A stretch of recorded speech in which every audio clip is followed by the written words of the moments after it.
And now we are looking at more of the cars and whatnot that my brother Keith has, and in particular this one. It is a Overland Willis, Whippet. a Whippet 4, and he's going to tell you a little bit about the story on it. Yeah, this is a 1929 Overland Whippet, and it was purchased here in Skutsgaard from a dealer that was in business in Skutsgaard for the years 1929 and 1930. My mother and her sister and the neighbor's two little girls rode in the back seat. All four of them fit in there fine, and Mom and, it was a neighbor's car, and the parents were in the front seat, him and her sort of thing. So, And they were big people, weren't and they? they were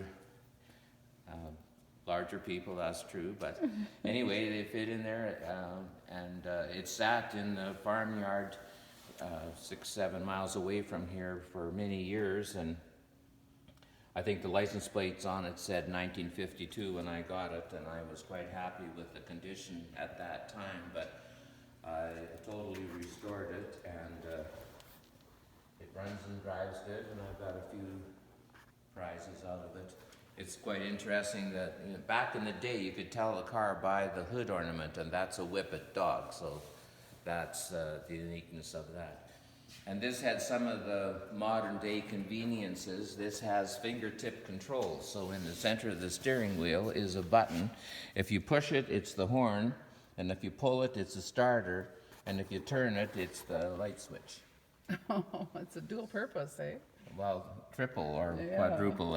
It was even your dimmer switch for the lights as well as for the park lights. So, and even down here with the advertisement, they show about this fingertip control for 1929 and 30. Oh, yes.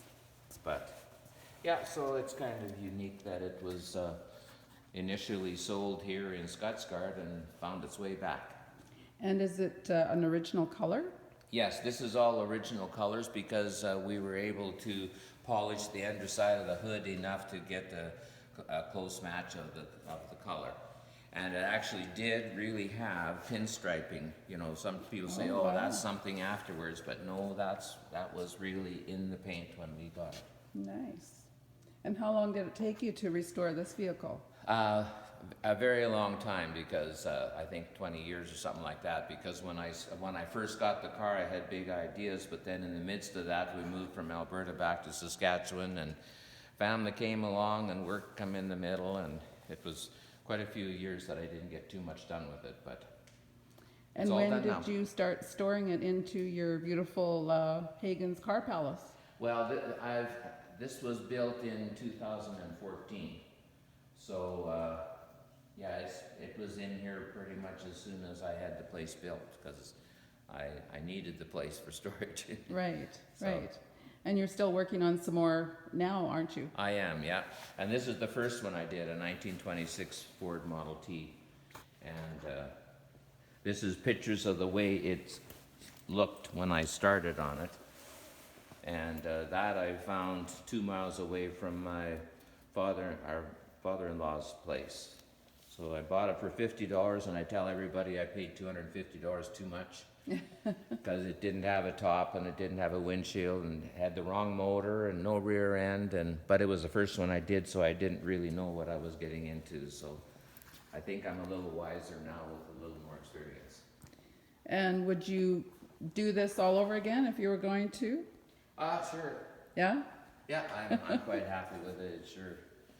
It's a great pastime, eh? It's a great pastime. And do you have a lot of people coming and looking at your vehicles? Yeah, we have quite a few, yeah. We have people come, we don't have posted open times. We just say that we're open by appointment and by chance. So if you phone ahead, that's great. We can work out a time that we would be able to get together, and otherwise you take your chance if you show up here, whether we're available to help or not. And where would people find you?